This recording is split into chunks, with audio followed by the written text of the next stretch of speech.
పండగ అయిందనుకో ఇది తేవ అంటే పంచాయతీ, అది తేవ అంటే పంచాయతీ. కొడతాడు. కొట్టినప్పుడు ఏం చేస్తాం మేడం, మా అమ్మ దగ్గరికి వెళ్ళిపోతా. అక్కడికి వెళ్ళి కొన్ని రోజులు ఉండగానే మళ్ళీ వచ్చేది. మళ్ళీ ఇదే కొట్టడం వెళ్ళిపోవడం, నాయన కొట్టడం నేను వెళ్ళిపోవడం, ఇదే జరిగేది. తర్వాతకి ప్రెగ్నెన్సీ అయినా ఇక మందు తాగి వచ్చి కొట్టడం చేయడం. ఇక నేను వెళ్ళిపోయిందంటే ఇష్టారాజం, ఇల్లు ఆయనది కదా. నేను వెళ్ళిపోయిందనుకో ఇంట్లోకి ఎవరినైనా తీసుకురావచ్చు. ఇక తాగి ఉన్నాడు, డ్రైవింగ్ చేసిండు, యాక్సిడెంట్ అయింది, చనిపోయిండు. చనిపోయినప్పుడు నేను రాలే మేడం, మరి నన్ను తీసుకొచ్చేటోళ్ళు ఎవరు? అదేంటమ్మా, భర్త చనిపోతే తీసుకొచ్చే వాళ్ళేంటి? చిన్న విషయం నాతో చెప్పుకునేది మేడం. పెళ్లి అయిపోయినా కూడా నీతోనే మాట్లాడేవాడా? అవును మేడం, మాట్లాడుకునేది. ఎందుకంటే ఇంటికి రానియకపోయేది మేడం మా వదిన. మా అమ్మ నాన్నతో కూడా మాట్లాడనియకపోయేది మేడం. కాదమ్మా, ప్రియారిటీ భర్తకి ఇవ్వలేకపోయింది మేడం. నాకు టైం పట్టింది చెప్పండి మేడం. ఇట్లా మీ అన్న బిడ్డ ఉంది, మీ అన్న మీద అంత ప్రేమ ఉన్నావి, మీ అన్న బిడ్డను చూడడానికి ఎందుకు రాలే? ఈ పాలసీ సంగతి ఏంటో చెప్పండి. చెల్లి పేరు మీద ఒక ఎకరం ఉంది మేడం, ఎకరం అత్తయ్య వాళ్ళు అమ్ముకుంటారంట, పాలసీ ఈమె తీసుకుంటదంట. మరి ఆమె అయితే ఆయన కన్నా బిడ్డే కదా, మరి అమ్మాయి ఎక్కడ పోవాలి? నేను ఇది అడగొద్దంట, ఇది అడిగితే నువ్వు డబ్బుల కోసమే వచ్చినావు అన్నతో పంచాయతీ. ప్రతిసారి ఫోన్లు చేసి విసిగిస్తుంటే ఎట్లుంటది మేడం? మేడం భార్య అన్ని తెచ్చి పెట్టు అని అడిగితే చచ్చిపోతుందంటే ఎంతమంది మొగలు చచ్చిపోవాలి మేడం? అట్లా కాదు మేడం, ఇవాళ ఎల్ఐసి డబ్బుల కోసం వచ్చినామే, రేపు ఆ డబ్బులు తీసుకొని వెళ్ళిపోతుంది. మా తల్లిదండ్రుల పరిస్థితి ఏం కావాలి? వాళ్ళని ఎవరు చూడాలి? ఇప్పటి వరకు అయితే నేను ఉన్నా, ఎప్పుడు నేను ఉండనుగా మేడం. నాకు డబ్బులు ఇచ్చేస్తే ఆ నమ్మకం తన మీద లేకనే నా మీద చేసిండు కదా మేడం, నామిని అని. నా మీద బాధ్యత ఉందే కదా. చేసిన బిడ్డ పేరు చేయాలి, లేకపోతే భార్య పేరు చేయాలి. అంత నా మీద నమ్మకం లేకపోతే తల్లి పేరు చేయాలి. లేదు, కొట్టక ముందుకే వెళ్ళిపోతావు. అమ్మ, నీ వర్షన్ ఒకలాగా ఉంది, తన వర్షన్ అంటే రెండు భిన్న ధృవాల్లాగా ఉన్నాయి. నువ్వేమో అసలు ఏ అలవాటు లేవు, అసలుకి మా అన్నయ్య అంత మంచుడు ఈ ప్రపంచంలో లేడని నువ్వు చెప్తున్నావు. అంత దుర్మార్గుడు అలాంటి భర్త అసలు ఏ ఆడపిల్లకి రాకూడదు అన్నట్టుగా తను మాట్లాడుతా. ఆమెకి ఆకాశానికి దిగ్గం లేదు మేడం, ఆమెకు అన్నీ హైఫై కావాలి. కాదు శ్రాంతి, నువ్వు ఆ పాపకి ఇస్తా అంటున్నావు, మీ వదిలేకు మాత్రం ఇవ్వవా? ఎందుకు ఇస్తాం మేడం ఆమెకు? బ్రతకాలి. భర్త బ్రతికుండా ఎక్కడి నుంచి వచ్చిందమ్మా? అన్నం పెట్టడము, వస్తే మంచిగా మాట్లాడము, మంచిగా చూసుకోవడము, బట్టలు విండడము, అన్నం తిన్నావా, ఉన్నావా, పండుకున్నావా అనే మాటలు ఆప్యాయత ప్రేమ లేనప్పుడు మీ వదిన ఎలా బ్రతకాలి? అది ఆమెకు గెలవాలి మేడం.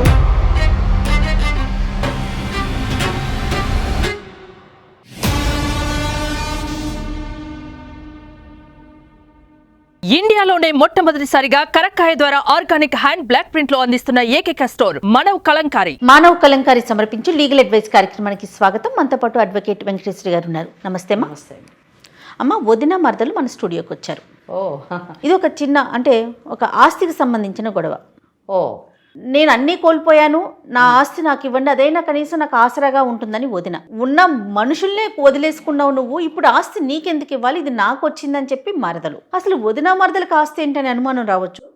ఒకసారి వాళ్ళతోనే మాట్లాడేద్దామా? స్టూడియోలో ఉన్నారు. నమస్తే అమ్మా. నమస్తే అండి. మీ పేరు? నా పేరు భాగ్య. భాగ్య. మీరు మరదలా? మీరు వదిన? నేను వదిన. రైట్. భాగ్య గారు చెప్పండి, అసలు ఏంటి సమస్య, ఏంటి లీగల్ అడ్వైస్ కార్యక్రమం దాకా ఎందుకు వచ్చారు? మేడం నమస్తే అమ్మా. నా పేరు భాగ్య. నా మ్యారేజ్ అయ్యి 7 years అవుతుంది మేడం.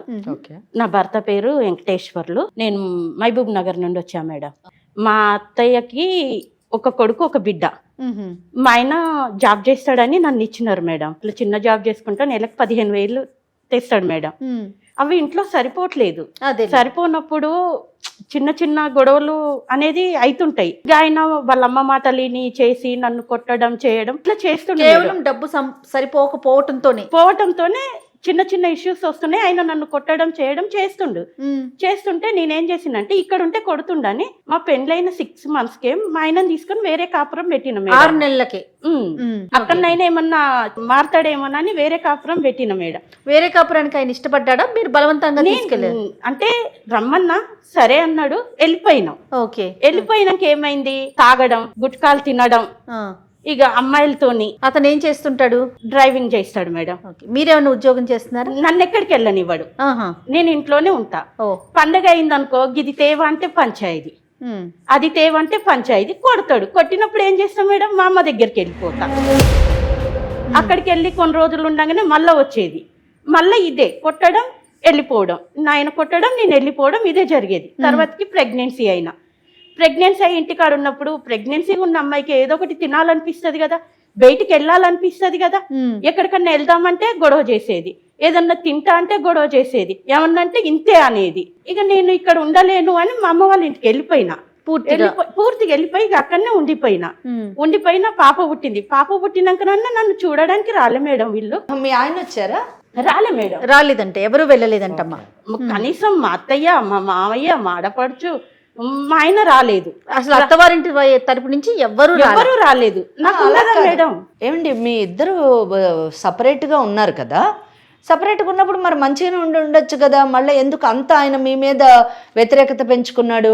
ఇంకా వాళ్ళ అమ్మ కాంచి బయటికి వచ్చేసినమానో తెలియదు మేడం, కానీ నాతో గొడవ పెట్టుకుని అలవాటు పడ్డాడమ్మా. ఇప్పుడు అక్కడ అంటే ఈ అమ్మాయి ఎలాగానే మళ్ళీ అక్కడికి వెళ్ళినట్టున్నాడు. అది చెడు వ్యసనాలకి దురలవాట్లకి అలవాటు పడిపోయాడు. ఇక మందు తాగి వచ్చి కొట్టడం చేయడం. ఇక నేను వెళ్ళిపోయినంటే ఇష్టరాజం, ఇల్లు ఆయనది కదా. అది నేను వెళ్ళిపోయిన అనుకో ఇంట్లోకి ఎవరినైనా తీసుకురావచ్చు. కాదు భాగ్య, అప్పుడు మీ ఇద్దరి మధ్య ఓన్లీ ఫైనాన్షియల్ ఇష్యూ ఒకటే సమస్య, అదే పెద్దగా అయిపోయింది. అదే చాలా పెద్దగా అయిపోయింది. మనం మాట్లాడొచ్చు ఈ విషయంలో, దానికి ఏముంది. అయితే నేను వెళ్ళిపోయినాక పాప పుట్టినాక తను చనిపోయిండు. చనిపోయిండు మేడం. ఎట్లా? యాక్సిడెంట్ అయింది. ఇక తాగి ఉన్నాడు, డ్రైవింగ్ చేసిండు, యాక్సిడెంట్ అయింది, చనిపోయిండు. చనిపోయినప్పుడు నేను రాలే మేడం, ఎందుకంటే నేను హాస్పిటల్లో ఉన్నా, నాకు హెల్త్ ఇష్యూస్ ఉన్నాయి, చిన్న పాప మా అమ్మ వాళ్ళ దగ్గర ఉంది. మరి నన్ను తీసుకొచ్చేటోళ్ళు ఎవరు? అదేంటమ్మా, భర్త చనిపోతే తీసుకొచ్చే వాళ్ళేంటి? కాదమ్మా, భర్త చనిపోతే నువ్వు వెళ్ళకపోవటం ఏంటి? అంత పెద్ద కారణం ఏంటి? నేను హాస్పిటల్లో ఉన్నా మేడం, రాలేని సిచ్యువేషన్ లో ఉన్నా. భర్త చనిపోతే ఏడపిల్ల అయినా రాకుండా ఉంటారా మేడం? మేడం అంటే రాలేని సిచ్యువేషన్ అంటే హాస్పిటల్కి ఎందుకు వెళ్ళావు? ఆపరేషన్ చేయాలి అని అన్నారు మేడం. అంటే సరే అని హాస్పిటల్ అడ్మిట్ అయ్యి ఉన్నా మేడం. భర్త చనిపోతే రాలేని స్త్రీలు ఉన్నారా మేడం? నువ్వు ఏమవుతావమ్మా? ఆవిడకి ఏమవుతావు? మా వదిన మేడం ఆమె. చెప్పు, ఎందుకు రాలేకపోయిందంట? మా వదిన చెప్పేది అంతా అబద్ధం మేడం, ఒక్కటైనా కరెక్ట్ లేదు మేడం. ఆపరేషన్ లేదు, ఏం లేదు మేడం. ఊరికే హాస్పిటల్కి వెళ్ళింది? అసలు హాస్పిటల్కే వెళ్ళలేదు? హాస్పిటల్కే వెళ్ళలేదు మేడం. మా అన్నయ్యకు నేనంటే చాలా ఇష్టం మేడం. మా అన్నయ్య ఉన్నదే మాకు ఆయన ఒక్కడే మేడం. నేను మా అన్నయ్య చిన్నప్పటి నుంచి కలిసిమెలిసి పెరిగినాం మేడం. మా అన్నయ్యకు పెళ్ళైన 5 years కు నాకు కూడా పెళ్ళైపోయింది మేడం. మీ భర్త ఏం చేస్తారు? Software madam. ఓకే, ప్రతి సాఫ్ట్వేర్ చిన్న విషయం నాతో చెప్పుకునేది మేడం. పెళ్ళైపోయినాక కూడా నీతోనే మాట్లాడేది? అవును మేడం, మాట్లాడుకునేది. ఎందుకంటే ఇంటికి రానియకపోయేది మేడం మా వదిన. మా అమ్మ నాన్నతో కూడా మాట్లాడనీయకపోయేది మేడం. అంత టార్చర్ పెట్టేది మేడం ప్రతి విషయంలో. మా అన్నయ్యకి వచ్చేది 15,000 రూపాయల జీతంతో. లేదు మేడం, మేడం మీరు ఆలోచించండి మేడం. తన అబద్ధం హైఫైగా ఉండాలని కోరుకుంటది మేడం ఎప్పుడైనా. 15,000తో పల్లెటూరులో అంటే హైఫై అవుతుందా మేడం? అన్ని అబద్ధాలు ఒకటైనా నిజం లేదు మేడం. అవన్నీ నిజాలు అయితే చనిపోయిన 1 year అవుతుందిగా మేడం. కనీసం మా అమ్మమ్మ నాన్నని చూస్తానికన్నా రావాలిగా మేడం. హాస్పిటల్లో ఉన్నా మేడం, నాకు ప్రియారిటీ భర్తకి ఇవ్వలేకపోయింది మేడం. నాకు టైం పట్టింది మేడం. మీ అన్న అంత ప్రేమ ఉన్నావి, మీ అన్న బిడ్డను చూడడానికి ఎందుకు రాలే? నువ్వన్నీ అబద్ధాలు కదా, ఎవరు ఉండరు. అట్లా కావాలంటే మేడం గారిని మన ఊరికి తీసుకెళ్దాం, వాళ్ళే చెప్తారు. నువ్వు ఇన్ని అబద్ధాలు మా ఊరికి రండి మేడం, వీళ్ళెన్నడన్నా వచ్చి చూసినారేమో చెప్తారు జనాలు. కాదమ్మా, ఇద్దరు వ్యాలిడ్ పాయింట్స్ చెప్తా ఉన్నారు. చూడు, భర్త చనిపోతే ఈవిడ వెళ్ళలేదు, కనీసం పిల్లుంది, మళ్ళీ చూసే అవకాశం ఉండదు భర్తని అనే ఇళ్ళలా. పాపను కూడా తీసుకురాలే మేడం చూపిస్తానికి. అన్న చనిపోయాడు, అన్న కూతురు ఆ వదిన దగ్గరే ఉందని చెప్పి అటువైపు నుంచి ఎవరు వెళ్ళలా. అంటే రెండు ఒకేలాగా కనిపిస్తా ఉన్నాయి. చూడండి, ఇవాళ డబ్బుల కోసం వచ్చింది మేడం. డబ్బులు మా తల్లిదండ్రుల ఇక్కడ డబ్బుల సమస్య ఏంటంటే ఆస్తి పంపకాలు ఏమైనా ఉన్నాయా? మా సారు LIC కట్టుకుంది మేడం. మీ హస్బెండ్ నామిని ఎవరి పేరు పెట్టాలి మేడం? ఎవరి పేరు మీద పెట్టాడు? పెడితే బిడ్డ పేరు పెట్టాలి, లేకపోతే పెండ్లం పేరు పెట్టాలి. చెల్ల పేరు పెడతారా మేడం? ఎప్పుడు కట్టుకున్న LIC? పెళ్లి తర్వాత కట్టిందా, పెళ్లికి ముందు కట్టుకున్నదా? అంటే నా పెండ్లైన 1 year తర్వాత కట్టింది మేడం. కట్టినప్పుడు మరి నా పేరు పెట్టాలి, లేకపోతే మీకు తెలియదు అప్పుడు ఈ విషయం? నాకు తెలియదు మేడం, నాకు కట్టింది అని చెప్పలేదు, ఏది నాకు చెప్పాడు మేడం. ఏది క్వశ్చన్ చెయ్యొద్దు అన్న. ఇప్పుడు నువ్వు ఈ టైంకి ఎందుకు వచ్చినావు, నువ్వు ఎంత తెచ్చినావు, ఏంది గీ బయటికి పోయి గీ తెద్దాం రా అని మనం అడగొద్దిగా ఆయనని. ఇట్లా బయట అడిగితే తాగి మాట మాటకు కొడతాడు. బయటికే మాటకు బయటికే అంటది మేడం. ఆయన స్తోమత కూడా అర్థం చేసుకోవాలి కదా మేడం. మనం ఆడవాళ్ళం కదా, మన భర్త స్తోమత తెలుసుకోవాలి కదా మేడం. ప్రతి సోమత దానికి అంటే ఇక్కడ మేడం నేనేమన్నా చేస్తారు బంగారం మేడం. కొని అన్నానా లేకపోతే ఆ మేడం టార్చర్ కట్టమన్నానా తనని? పెట్టుకోలేకనే మా అన్న యాక్సిడెంట్ లో చనిపోయాడు మేడం. ఒక్క ఉన్న ఆధారం కూడా మేము మిస్ అయిపోయినాం మేడం ఈమె చేపట్టి. ఈ పాలసీ సంగతి ఏంటో చెప్పండి. చెల్లి పేరు మీద ఒక ఎకరం ఉంది మేడం. ఎకరం అత్తయ్య వాళ్ళు అమ్ముకుంటారంట. పాలసీ ఈమె తీసుకుంటదంట. మరి ఆమె అయితే ఆయన కన్నా బిడ్డే కదా, మరి అమ్మాయి ఎక్కడ పోవాలి? నేను ఇది అడగొద్దంట. ఇది అడిగితే నువ్వు డబ్బుల కోసమే వచ్చినావు అన్నతో పంచాయతీ. అవును మేడం, మరి డబ్బుల కోసం వచ్చినట్టే కదా. భర్త చనిపోయినప్పుడు మరి ఆమెను ఎవరు చదవాలి? ఆమెను ఎవరు చదివియాలి? పాప సంగతి ఏంటి మరి? ఆ పిల్లని మీరు చూసుకుంటారా? మీ అమ్మ నాన్న చూసుకుంటారా? చూసుకుంటా మేడం. నా తల్లిదండ్రులు ఇప్పటిదాకా నేను వీళ్ళకి ఇస్తే వీళ్ళు అన్నం చేసినట్టే చేస్తారు మేడం. భర్తను వీళ్ళు అన్నం చేసినట్టే చేస్తారు. నేను ఇవ్వను. పిల్లని తీసుకోవటం కాదమ్మా, బాధ్యత తీసుకోవాలి బాధ్యత కదా. నేనే తీసుకుంటా మేడం. మరి తన పరిస్థితి ఏంటి అప్పుడు? అది ఆమె ఇష్టం. నేను ఎటన్నా పోనీ. అది ఆమె ఇష్టం మేడం. అదే దీనికి ఇవాళ సంబంధించి అసలు అట్లా కాదు మేడం. ఇవాళ ఎల్ఐసి డబ్బుల కోసం వచ్చిన ఆమె రేపు ఆ డబ్బులు తీసుకొని వెళ్ళిపోతుంది. మా తల్లిదండ్రుల పరిస్థితి ఏం కావాలి? వాళ్ళని ఎవరు చూడాలి? ఇప్పటి వరకు అయితే నేను ఉన్నా, ఎప్పుడు నేను ఉండనుగా మేడం. ఒక డబ్బులు ఇచ్చేస్తే ఆ డబ్బులు ఉన్నాయని కూడా ఎవరైనా మరి ఆయన బిడ్డ పరిస్థితి ఏంది? ఆయన కన్నా బిడ్డే కదా, మరి ఆయన బిడ్డ పరిస్థితి ఏంది మేడం? 25 లక్షలు వచ్చినాయి మేడం. 25 లక్షలు వచ్చినాయి. మొత్తం మీ పేరు మీదే ఉన్నాయి. అవును మేడం. మా అన్నయ్యకి ఎలాంటి అలవాట్లు లేవు మేడం. అన్ని వచ్చినాకనే అన్ని ఎక్కడెక్కడ అన్ని లేనిపోయి అలవాట్లేంది. ఏ ఆడపిల్ల సంసారం ఆగం చేసుకొని పోదు మేడం. అమ్మ నీ వర్షన్ ఒకలాగా ఉంది, తన వర్షన్ అంటే రెండు భిన్న ధృవాల్లాగా ఉన్నాయి.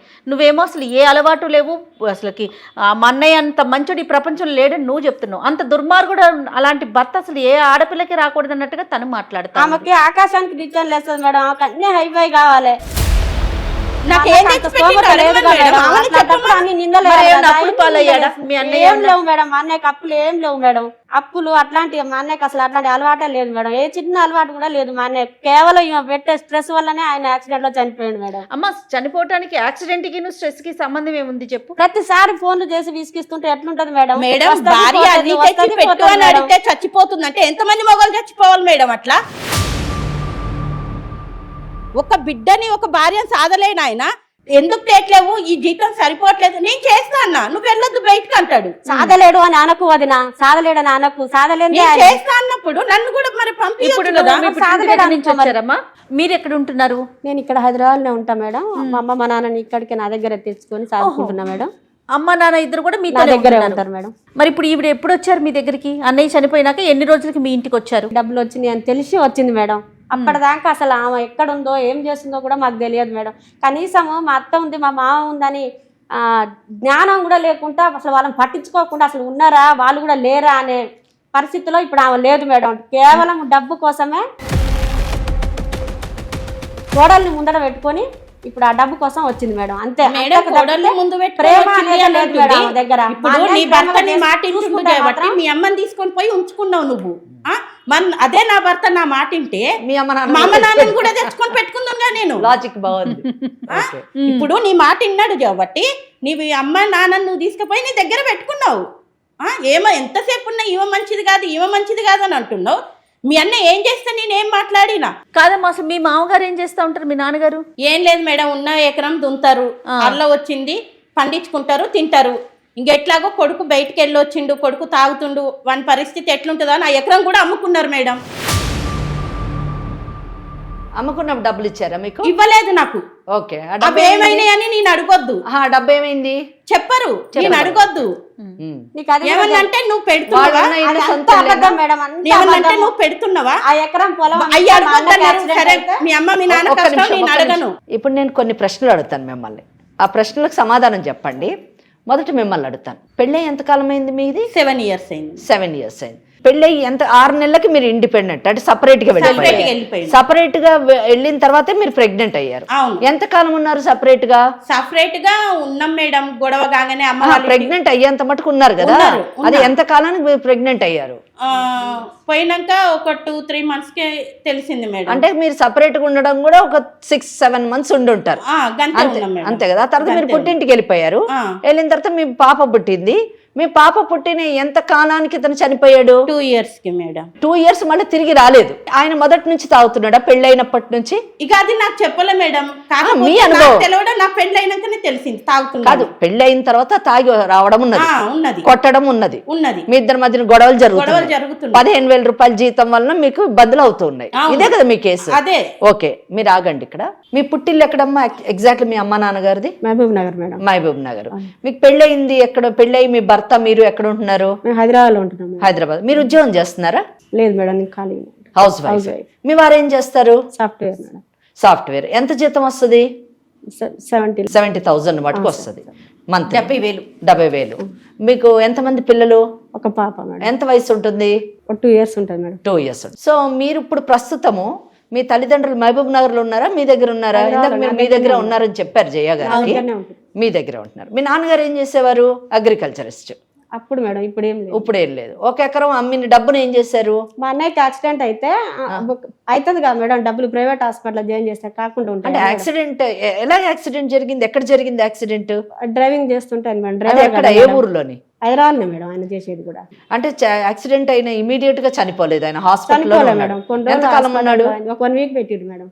ఎందుకు చనిపోయాడు? అంటే యాక్సిడెంట్ ఎందుకు జరిగింది అన్నది తెలుసా మీకు? ఎందుకు జరిగిందంటే ఇక ఇట్లా ఫోన్ చేయడం వల్ల, ఫోన్ మాట్లాడుకుంటూనే అయింది మేడం యాక్సిడెంట్. మీ రిపోర్ట్స్ ఉన్నాయండి? LIC రిపోర్ట్స్ కానివ్వండి, మెడికల్ రిపోర్ట్స్ కానీ ఉన్నాయా మీ దగ్గర? ఒకసారి ఉంటే చూపించండి మేడంకి ఇవ్వండి.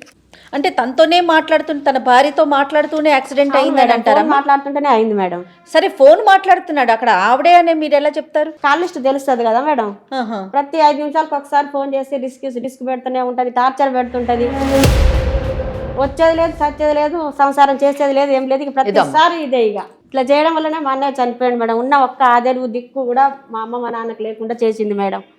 ఇప్పుడు డబ్బుల కోసం వచ్చి కొట్లాడుతుంది. భర్తకు ఫోన్ చేయడం కూడా తప్పేనా మేడం? తప్పు కాదంటలేదు మేడం, మంచి కోసం చేయాలి మేడం. భర్తకి మంచి కోసం చేయాలి, మంచి కోసం చేయాలి. నా భర్త నేను ఇట్లా టార్చర్ పెట్టను కదా, టార్చర్ పెట్టను కదా నేను. నీలక్క అట్లా టార్చర్ పెట్టను దాని కదా నేను. ఎందుకు ఎంత మంచి మా అమ్మ మా నాన్న కూడా సాధాలే తెచ్చి. ఒక్క నిమిషం శ్రవంతి. ఇప్పుడు ఆ డబ్బులోనే ఆమెకి, అంటే మీ వదిన కూతురికి ఏమైనా ఇవ్వడానికి సిద్ధంగా ఉన్నావా నువ్వు? సిద్ధంగానే ఉన్నా మేడం. ₹1 సహా మా అన్న పిల్లలకి, మా అమ్మ మా నాన్నకి పెట్టుకుంటా మేడం. దానికి మీరు ఏ సొల్యూషన్ చెప్తా దానికి నేను రెడీగా సిద్ధపడే. నాకు ₹1 కూడా చదువుకైనా పెళ్లికైనా డబ్బులు కావాలిగా మేడం. తన ఆడ ఎట్లా ఏం చేస్తా, పిల్లకి పెళ్లి ఆమెకే ఇస్తా కదా మేడం. ఇస్తా అంటుంది కానీ ఇప్పుడు ఇయ్యదంట. ఆమెకి పెళ్లి చేసే టైం వస్తది కదా, అప్పుడు ఇస్తదంట. ఎవరికో పెళ్లి, ఇప్పుడు ఎవరో వస్తారు చేసుకుంటానని, ఆయనకి ఇస్తా అన్నప్పుడు మరి ఈమెను ఎట్లా చదివియాలి నేను? ఎవరో కాదు, కాదు శ్రవంతి, నువ్వు ఆ పాపకి ఇస్తా అంటున్నావు, మీ వదిలేకు మాత్రం ఇవ్వవా? ఎందుకు ఇస్తాం మేడం ఆమెకు? బ్రతకాలి. భర్త బ్రతికుండా అన్నం పెట్టడము, వస్తే మంచిగా మాట్లాడము, మంచిగా చూసుకోవడము, బట్టలు విండడము, అన్నం తిన్నావా, ఉన్నావా, పండుకున్నావా అనే మాటలు. అది మీ కేసు అంతేగా మేడం. ఓకే, ఆమె ఎలా బ్రతకాలి? మీ వదిన ఎలా బ్రతకాలి? అది ఆమెకు తెలవాలి మేడం. అన్న వదిన కలిస్తేనే కదా నీకు పాప వచ్చింది. అవును మేడం, ఆమెకు ఆ సోయి ఉంటేనే కదా మేడం. ఆ సోయి ఉంటే ఇట్లా వదిలేసినట్టు నేను నా బిడ్డని. భర్త చనిపోతే భార్య ఏ సిచ్యువేషన్ లో ఉన్నా వస్తుంది మేడం. మనం ఏ సమాజంలో బతుకుతున్నాం మేడం? నేను లేవలేని పరిస్థితిలో ఉన్నా మేడం. ఎంత లేవలేకుండా 10 మందిని బతలాడుకుంటా మేడం. మీకంటే ఎక్కువ నష్టం నాకే. భాగ్యం, మీ ఆడపడుచు నీకు డబ్బులు ఇవ్వను, మా అన్న కూతురికి ఆమె పెళ్లి టైంలో ఇస్తాను అంటుంది. మీరు మా దగ్గరికి ఎందుకు వచ్చారు మేడం? పెళ్లి టైం డబ్బులు ఇస్తే ఇప్పుడు ఎవరో చేసుకోవడానికి వస్తారు, ఆయనకి ఇస్తా అంటారు. ఓకే, మీరు ఇప్పుడు మా దగ్గరికి ఎందుకు వచ్చారు? ఏం పెట్టి చదివియాలి? నేనే సో మీకు మొత్తం అమౌంట్ కావాలి మేడం. ఇచ్చేయమంటున్నారా? ఆ పిల్లని మీరు ఇచ్చేసేయమంటున్నారా? ఇచ్చేసినా, నాకు ఇచ్చేసినా నేను చదువుకొని ఆమెకు చదువు కాంచాలి, పెళ్లి చూసుకుంటా మేడం. కాదమ్మా, ఇప్పుడు మీరు పెళ్ళప్పుడే డబ్బులు ఇస్తానంటున్నారు, అంతేనా? అంతే మేడం. ఇప్పుడు వదిలేమంటున్నారు, మరి నేను ఆ పిల్లని ఎలా పోషించాలి, ఎలా చదివించాలి? చిన్న పిల్ల పెంచి పెద్ద చేసి పెళ్లి తర్వాత కదా 3వ రోజు ముచ్చటది. పరిస్థితి డబ్బుల కోసమే మా అన్నని అంత టార్చర్ చేసి చంపిన ఆమెకి ఇవాళ 25 లక్షలు ఆమె చేతికి నేను ఇచ్చేస్తే రేపు నా కోడల పరిస్థితి ఏంది మేడం? ఆ డబ్బులు ఇవ్వగానే వెళ్ళిపోతుంది. బిడ్డ మేడం, ఎట్లా మేడం? నా కోడలు అంటున్నా ఇవ్వను. నా అన్న బిడ్డకు నేను ఇట్లా అన్యాయం ద్రోహం చేయనియను మేడం, డబ్బులు ఇవ్వగానే అట్లా వెళ్ళిపోతుంది. తర్వాత ఆమె పరిస్థితి ఏంటి? నా నా తల్లిదండ్రుల బిడ్డను పరిస్థితి నేను ఏంటి ఎందుకు మేడం? పోతా మేడం? మా అమ్మ మా నాన్నని ఎవరు చూడాలి? సో ఇప్పుడు మీ అమ్మా నాన్నని చూసుకోవాలి, మీ మేనకోడలు పెళ్ళప్పుడు చూసుకోవాలి మాత్రమే కదా. డబ్బులు ఇస్తానంటారు. అంతే మేడం. మీరేమంటారు? డబ్బులు ఆమెకి. లేదు మేడం, నా భర్తకు వచ్చినాయి నా పిల్లకి ఇవ్వాలి. ఇవ్వను. నీ భర్త అని నువ్వు ఆయన మరి చూసుకొని మీ అత్త మామని మీరు చూసుకుంటారా? ఉంటే చూసుకుంటాం మేడం. అన్నా పెద్ద మేడం, ఈమె చూడదు. వాళ్ళు ఉండరు ఈమె మేడం. చూడదు మేడం. ఈమె మంచిగా చూస్తే ఎందుకు ఉండరు మేడం? కొడుకు ఈమె మంచిగా మంచిగా ఉండాలి, చూస్తే ఇప్పుడే ఆడుంటారు మేడం వాళ్ళు. ఏంటమ్మా ఈ సమస్యకి పరిష్కారం ఏంటి? అసలు ఏం మాట్లాడాలి? ఈ సమస్య నిజానికి చాలా క్రిటికల్. సో ఇక్కడ ఇది ప్యూర్లీ ఒక విధంగా చెప్పాలంటే కుటుంబ సమస్య, అంతే. కానీ ఆర్థిక పరంగా ముడిపడి ఉన్నటువంటి సమస్య. ఇక్కడ వదిన మన ముందు ప్రజెంట్ చేసినటువంటి కేసు నేను అబ్సల్యూట్లీ కరెక్ట్ అని నేను అనుకుంటున్నాను. ఎందుకు కరెక్ట్ అంటే ఆమె అనేక కష్టాలు అయితే పడ్డది. ఇక్కడ జీతం కేవలం 15,000 రూపాయలు. ఆ 15,000 రూపాయల్లోని ఇటు కుటుంబాన్ని నడిపించాలి. చిన్న చిన్న కోరికలు ఉంటాయి. మిడిల్ క్లాస్, లోయర్ మిడిల్ క్లాస్కి ఎన్ని కోరికలున్నా ఆ కోరికల్ని సప్రెస్ చేసుకొని వాటిని అణిచివేసి కుటుంబం నడిపిస్తే చాలు, మన కుటుంబం గౌరవంగా ముందుకు వెళితే చాలు, మన రోజువారీ అవసరాలు తీరితే చాలు అని జీవితానికి అడ్జస్ట్ అయ్యి బ్రతుకుతున్నటువంటి వాళ్ళు మన సమాజంలో 100% ఉంటారు. ఆ 90%లోని మనకి అమ్మాయి భాగ్య ఒకటి అని చెప్పచ్చు. అయితే ఆ చాలని జీతంలో వచ్చేటటువంటి కష్టాలే ఇవన్నీ. అంటే భార్యాభర్తల మధ్యన వచ్చే గొడవలు కేవలము ఇంటికి సరిపడినటువంటి జీతంతో వచ్చేటటువంటి కష్టాలే. ఇక్కడ ఆ దిశలోనే ఒక మామూలు సగటు మహిళలాగా మన భాగ్య తన భర్త తెచ్చేటటువంటి జీతం సరిపోదని, ఇంటికి ఇంకా అవసరాలకి ఇంకా కావాలి అని చెప్పేసి తరచూ అడగడము గొడవలకి దారితీస్తుంది. It has frustrated the husband అని చెప్పాలి. డిసీజ్డ్, చనిపోయిన అతన్ని ఒక ఫ్రస్ట్రేషన్కి తీసుకెళ్ళింది. ఎప్పుడైతే మగవాడు ఫ్రస్ట్రేషన్కి గురవుతాడో ఇక్కడ కుటుంబం అన్నది ఎలాగ ఉండాలంటే ఎప్పుడు కొడుకు చేసేటటువంటిది కరెక్ట్, కొత్తగా వచ్చినటువంటి కోడలు ఒక తప్పు, ఆమె ఏది చెప్పినా తప్పే చేస్తుంది, ఆమె అసలు ఈ కుటుంబంలో అంతర్భాగం కాదు అని చూసేటటువంటి అత్తమామలు చాలామంది మన సమాజంలో ఈనాటికి ఉండడం మనం గమనించదగినటువంటి విషయం. భాగ్య ఒక అత్తమామలు కొడుకు జీతం కేవలం 15,000 మాత్రమే, ఆ జీతం వాళ్ళ కుటుంబం నడవడానికి సరిపోవట్లేదు అన్న ఒక చిన్న విషయాన్ని అర్థం చేసుకుని ఉంటే వాళ్ళిద్దరి మధ్యన వచ్చినటువంటి గొడవల్ని ఎక్కడికక్కడ సర్ది చెప్పి వాళ్ళిద్దరిని కలిపి ఒక మంచి కుటుంబంగా నడిపేటటువంటి అవకాశం ఉండేది. నిజం చెప్పాలంటే వాళ్ళు అలా చేస్తుంటే వాళ్ళ కొడుకుని కోల్పోయేవారు కాదు. ఇది అక్కడ పెద్ద లాస్. వాళ్ళు ఏమనుకున్నారంటే కోడలు బయటికి వెళ్ళిపోయింది, కోడలు పీడ వదిలింది అనుకున్నారు, కానీ వాళ్ళ కొడుకునే పోగొట్టుకున్నారు అన్న చిన్న విషయాన్ని వాళ్ళు మిస్ అయ్యారు ఇక్కడ. ఇంకా రెండోది, వాళ్ళు ఏం చేశారు, తల్లిదండ్రులు ఇద్దరు కూడా కొడుకుని సపోర్ట్ చేశారు. ఇక్కడ చెల్లెలు కూడా నిజ స్రవంతి కూడా అన్నకి సపోర్ట్ చేయడం వల్ల అతనికి ఇక్కడ ముగ్గురు సపోర్ట్ దొరికేసరికి భార్య అన్నది ఒక పనికిరాని వ్యక్తిగా, ఈమెను వదిలించుకుంటేనే చాలు అనేటువంటి ఆలోచన, ఈమె ఒక గయ్యాలిది, ఈమె ఎప్పుడు చూడు నన్ను బ్రతకనివ్వటం లేదు అనే ఆలోచనలోకి అతన్ని తీసుకొని వెళ్ళింది బ్రతుకున్నప్పుడు. ఇది ఇక్కడ మనం గమనించదగినటువంటి విషయం. అతనికి ఉన్నటువంటి వ్యసనాలని వీళ్ళు ప్రోత్సహించడం. అట్లీస్ట్ నువ్వు తాగు అని చెప్పకపోవచ్చు, కానీ నువ్వు తాగుతున్న తప్పు అని చెప్పలేదండి, అది రాంగ్. నువ్వు తాగు అని ఏ తల్లిదండ్రులు ప్రోత్సహించారు, నేను ఒప్పుకుంటాను, కానీ తాగొద్దురా అని చెప్పేసి బెదిరించేటటువంటి తల్లిదండ్రులు చాలా తక్కువ మంది ఉంటారు. ఇక్కడ చెల్లెలు కూడా నీ వల్లనే మా అన్నయ్య వ్యసనాలకు లోనయ్యాడు అని అంటుంది, కానీ ఆ మనసుకు తెలుసు పెళ్లి కాకముందు కూడా వాళ్ళ అన్నయ్య తాగుతూ ఉండేవాడు అని చెప్పేసి. సో ఇక్కడ ఏంటంటే ఇక్కడ ఆడపడుచు అనేటటువంటి ఆమె అన్న బాగుండాలి, వదిన బాగుండాలి, వదిన కూతురు బాగుండాలి అనే ఆలోచనలో ఉంటే బాగుండేది. కానీ అన్ననే కరెక్ట్, వాళ్ళు బాగుండకూడదు అన్నది ఆమె ఉద్దేశం కాకపోయి ఉండొచ్చు, కానీ మా అన్ననే కరెక్ట్, మా వదిననే తప్పు, ఆమె గయ్యాలిది, ఆమె వల్లనే మా అన్న మా అన్న వ్యసనాలకు లోనయ్యాడు, మాకు దూరం అయ్యాడు అనే ఆలోచనలోని ఆడపడుచుండడం ఇక్కడ చాలా దురదృష్టకరమైనటువంటి విషయం. అంటే ఇక్కడ ఈ కేసు మనం ఒక్క కేసులాని తీసుకోకూడదు. సమాజంలో ఇలాంటి సమస్యలతో ఉన్నటువంటి ప్రతి ఒక్కరూ ఆలోచించాల్సింది ఏంటంటే వదిన బాగుంటేనే అన్న బాగుంటాడు, వాళ్ళిద్దరు బాగుంటేనే వాళ్ళకు పుట్టినటువంటి పిల్లలు బాగుంటారు, అందరు కలిసి ఉంటేనే కుటుంబం బాగుంటుంది. అప్పుడు ఆ కుటుంబం ఆరోగ్యకరమైనటువంటి కుటుంబం, అంటే మానసికంగా ఆరోగ్యకరమైనటువంటి కుటుంబం తప్పకుండా తల్లిదండ్రులకి అండగా ఉంటారు, అత్తమామలకు అండగా ఉంటారు. ఈరోజు మన ముందు కూర్చున్నటువంటి వదిన అనేటటువంటి పాత్ర మా అత్తమామలు ఎప్పుడు కొడుకుకి చెప్పి కొట్టించేవారండి, తిట్టించేవారండి, వాళ్ళు ఏ రోజు కూడా మమ్మల్ని శాంతిగా ఉండనీయలేదు అనేటటువంటి ఒక ప్రగాఢమైనటువంటి ఆమె బాధ ఎంతటి స్థితికి తీసుకెళ్ళిందంటే ఆఖరికి భర్త చనిపోతే ఆ తల్లిదండ్రుల్ని పరామర్శించడానికి కూడా ఆమె వెళ్ళలేదు. ఆమె మనసు విరిగిపోయింది, ఆమె మనసు అక్కడ విరిగిపోయింది. ఇక్కడ వీళ్ళు కూడా వదిన మీద ఎంత నెగిటివిటీ పెంచుకున్నారంటే, అరే భర్త కోల్పోయినటువంటి వదిన ఎలా ఉంది, పోనీ వదిన వదిలేయండి, లీవ్ ఇట్, ఆమె గయ్యాలిది. కానీ నీ అన్నకు పుట్టినటువంటి బిడ్డను చూడడానికి కూడా మీరు వెళ్ళలేదు. అది చాలా దురదృష్టకరమైనటువంటి విషయం. అంటే మీరు అనుకుంటున్నారు కదా తను రాలేదని వాళ్ళు, మీరు రాలేదని తను, ఎవరికి వాళ్ళు తమ పంతాల మీదే ఉన్నారు. ఇక్కడ వీళ్ళిద్దరు పర్సనాలిటీస్ ఇలాగుంటే, డిసీజ్డ్ ఎవరైతే భర్త ఉన్నాడో, భర్త అనేటటువంటి వాడు మాత్రము భార్య పట్ల ఇర్రెస్పాన్సిబుల్గా ఉన్నాడు, భార్య పట్ల ఒక విముఖత వచ్చింది అని చెప్పడానికి భార్యని నామినీని చేయకుండా ఎందులోని ఎల్ఐసిలోని ఇక్కడ సిస్టర్ని నామినీని చేశాడండి. Is it not a clear evidence that is not at all bothered about the wife?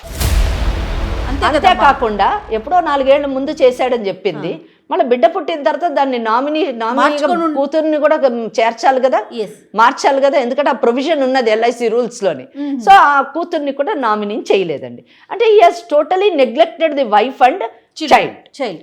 ఎవరిని చేశాడు? చెల్లెల్ని చేశాడు.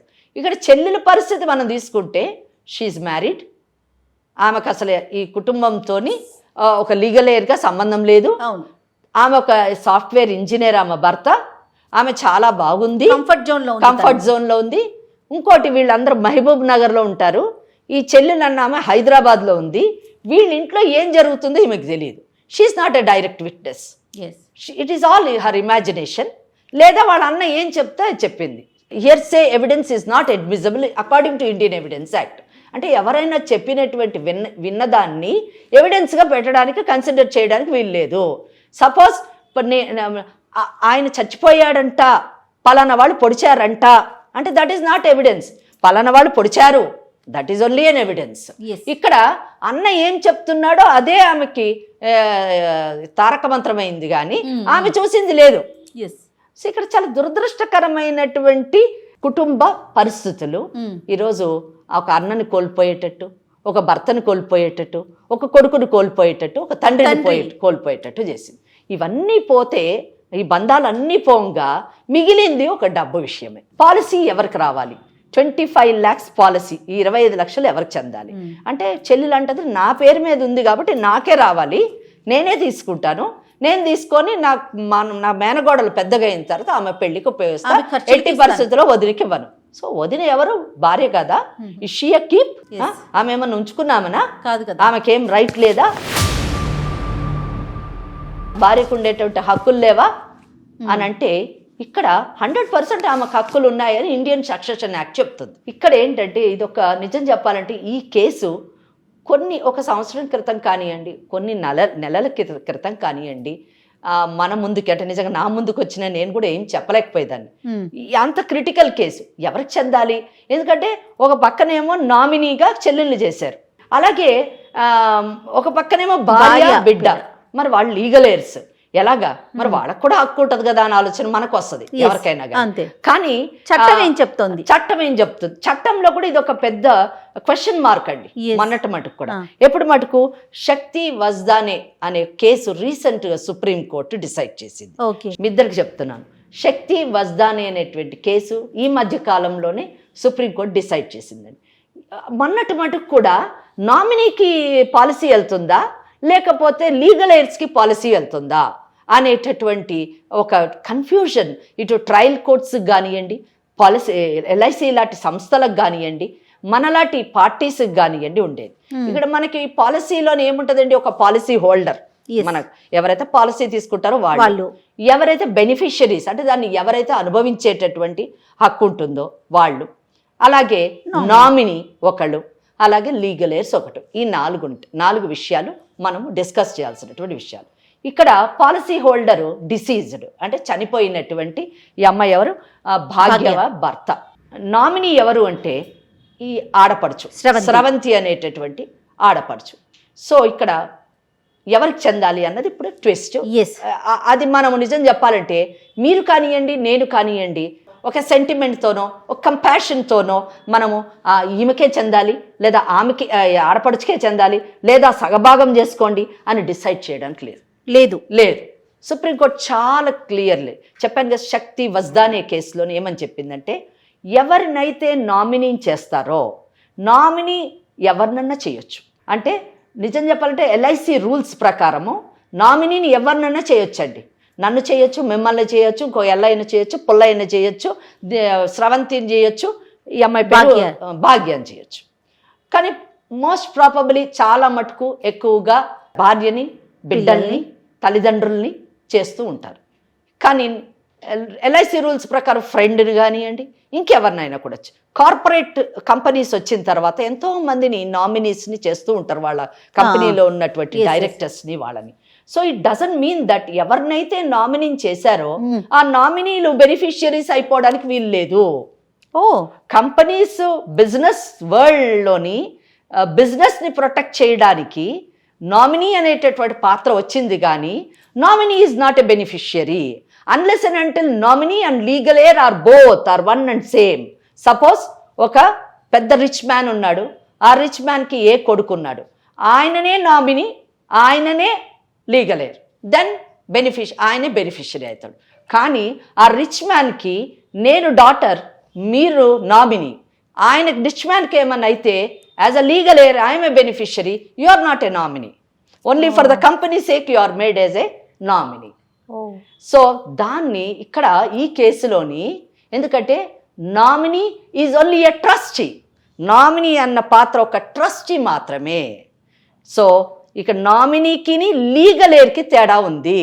నామినీ కేవలం trustee, legal air is the beneficiary. Nominee only ఒక స్టేటస్ని కలిగి ఉంటుంది, కానీ లీగల్ ఎయిర్ అన్నది ఎవరైతే పాలసీ హోల్డర్ ఉంటారో దాన్ని క్లెయిమెంట్, ఆయన క్లెయిమెంట్ అవుతాడు అనమాట, ఆయన అనుభవించగలుగుతాడు లీగల్ ఎయిర్. ఎందుకంటే ఒకవేళ నామినీ కానీ అనుభవిస్తే సక్సెషన్ యాక్ట్ని డామినేట్ చేసినట్టు అవుతుంది. మరి సక్సెషన్ యాక్ట్లోని భార్య పిల్లలు మరి భర్త యొక్క నెక్స్ట్ స్టెప్లోకి వచ్చినప్పుడు, భర్త అడుగులోకి వచ్చినప్పుడు వాళ్ళ రైట్ని నామినీ తీసుకుంటే వీళ్ళేం కావాలి, సక్సెషన్ యాక్ట్ దెబ్బతింటది.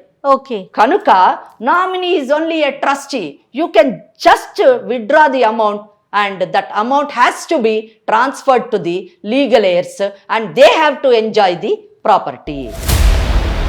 So వీళ్ళు ఏం చేయాలి, సక్సెషన్ ఓపీ వేసుకోవాలి, వేసుకొని వీఆర్ ద సక్సెసర్స్ అని చెప్పేసి ఎవరికైతే లీగల్ ఎయిర్ సర్టిఫికెట్ వస్తుందో వీళ్ళకి ఏమిస్తారంటే చెక్ ఇస్తారు, డిసీజ్డ్ బ్యాంక్ అకౌంట్ చెక్ ఇస్తారు, నువ్వు నామినీ కదా ప్లీజ్ టేక్ ఇట్ అంటారు.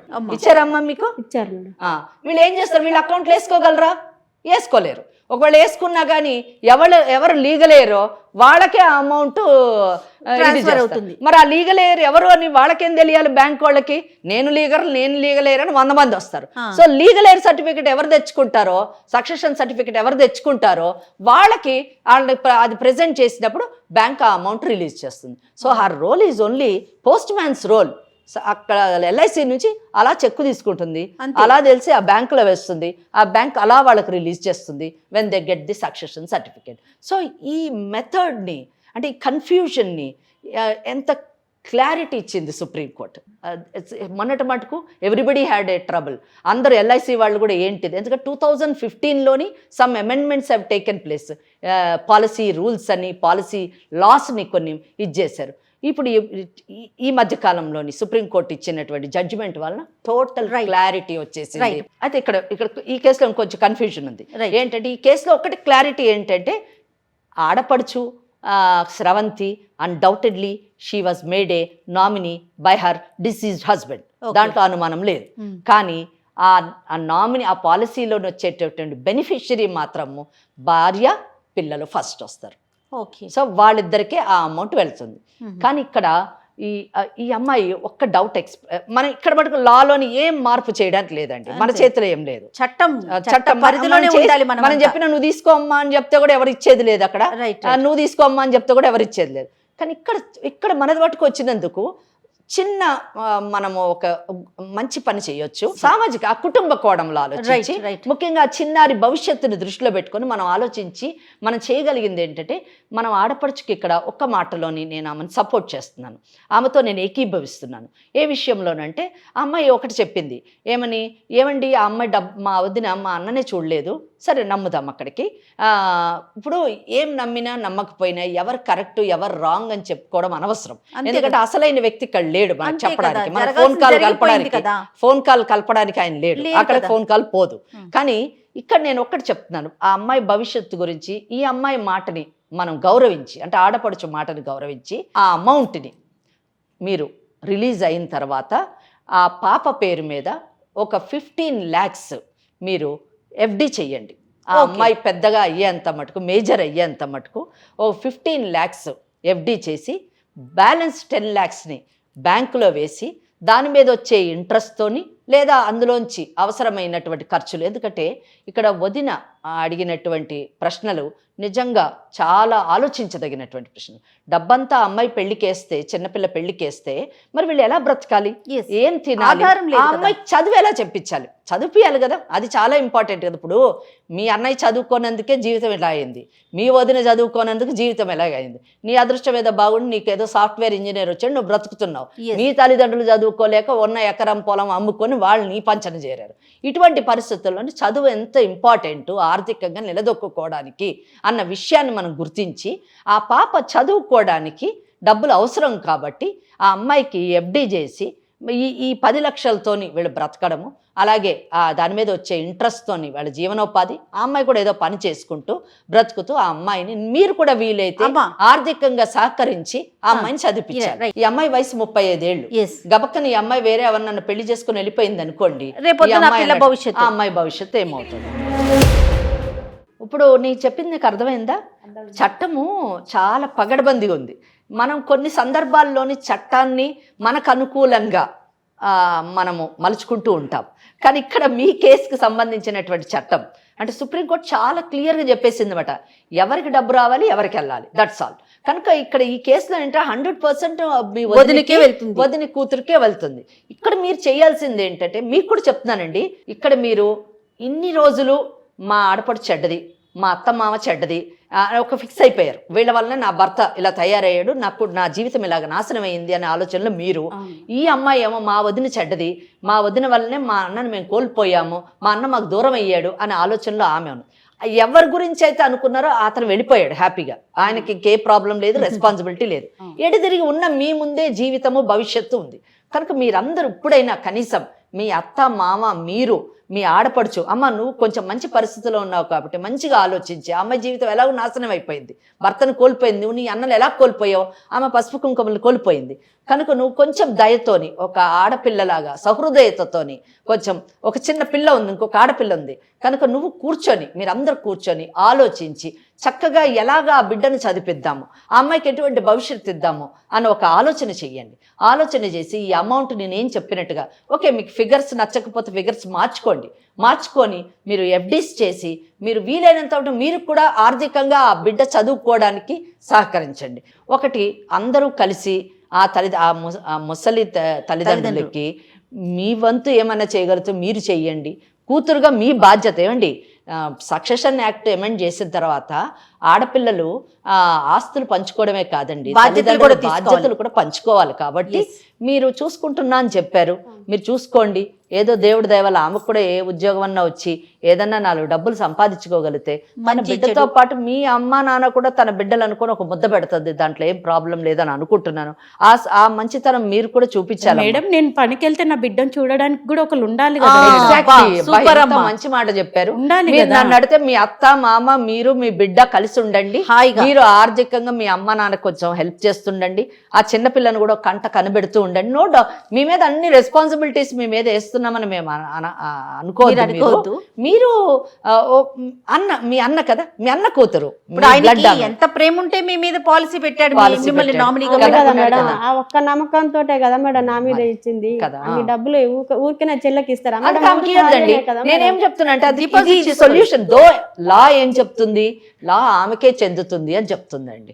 కానీ నేనేం చెప్తున్నానంటే ఆమెకి చెందినటువంటి డబ్బుని మీకు డౌట్ ఉంది కాబట్టి ఎఫ్డి చేయండి, ఫిక్స్డ్ డిపాజిట్ చేయండి. చేస్తే మీ కోరిక తీరుతుంది, ఆమె కోరిక తీరుతుంది, పిల్ల భవిష్యత్తు కూడా బాగుంటుందండి అని నేను అనుకుంటున్నాను. చాలా మంచి సొల్యూషన్ అమ్మా, చాలా చక్కగా అది మీరు అనిపించింది నాకు ఆలోచించండి. కూడాను. మీరే ఆలోచించుకోండి అమ్మ, చక్కటి నిర్ణయం. ఇప్పుడు కోర్టుల చుట్టూ తిరగటం మీ జీవితం అయిపోతుంది, అమ్మాయి జీవితం అయిపోతుంది. అనవసరంగా అక్కడ దాకా వెళ్ళే కన్నా సమస్య చాలా చిన్నది, పరిష్కారం పెద్దది, సమస్య చిన్నదే. చక్కగా దానికి మంచి సొల్యూషన్ చెప్పారు కాబట్టి సార్ట్ అవుట్ చేసుకోండి. వాళ్ళ తల్లిదండ్రుల్ని మీరు చూసుకోండి. మీ అత్త మామమ్మ, ఆమె తల్లిదండ్రులతో పాటు నీకు కూడా అత్త మామ కదా, మీరు చూసుకోండి. అమ్మ మీ కాపురం మీరు శుభ్రంగా చేసుకుంటూ వీళ్ళు మంచి చెడు చూసుకుంటూ ఉండండి అమ్మ చెప్పినట్టుగా. సో ఏదేమైనా స్రవంతి, మీ అన్న గురించి నీకు బాగా తెలుసు, ఆయనకున్నటువంటి అవలక్షణాల గురించి కూడా మీకు తెలుసు. దానివల్ల మీ వదిన జీవితం పాడైందన్న విషయం కూడా తెలుసు, ముఖ్యంగా తాగుడు వలన. కనుక పోయిన ఆయన ఎలాగో పోయాడు, అవన్నీ మర్చిపోయి మీ వదిన మీద వ్యతిరేకత మానుకొని మీరందరూ కలిసి ఒక మంచి నిర్ణయం తీసుకొని ఆ పిల్ల భవిష్యత్తు ఇది చేస్తే బాగుంటుంది. అంతే కదా? అంతే. సో ఏదేమైనా విన్నారు కదమ్మా, దాన్ని బట్టి ఆ డబ్బుల్ని ఎలా చేయాలి, ఎలా సమానంగా పంచుకోవాలి, అందరికీ న్యాయం జరిగేలాగా, అందరూ సంతోషంగా ఉండేలాగా మంచి నిర్ణయం తీసుకోండి. అంటే వాళ్ళు ఏమనుకుంటున్నారు, ఆడపడుచు ఏమనుకుంటుందో ఒకసారి అడగండి. రైట్ మా, మర్చిపోయాను. మీరేమనుకుంటున్నారు? ఇప్పుడు మొత్తం విన్నారు మేడం చెప్పిందంతా కూడాను, నీకేమనిపిస్తుంది? ఇప్పుడు మేడం గారు కూడా మా మంచి కోసమే ఆలోచించారు కదా మేడం, మా వదిన కోడల కోసమే కదా ఆలోచించింది. నేను కూడా కాంప్రమైజ్ అయినాను, వాళ్ళు కూడా బతకాలి కదా మేడం అన్న విధంగానే ప్రొసీడ్ అవుతాం మేడం. ఓకే, మరి మీరు?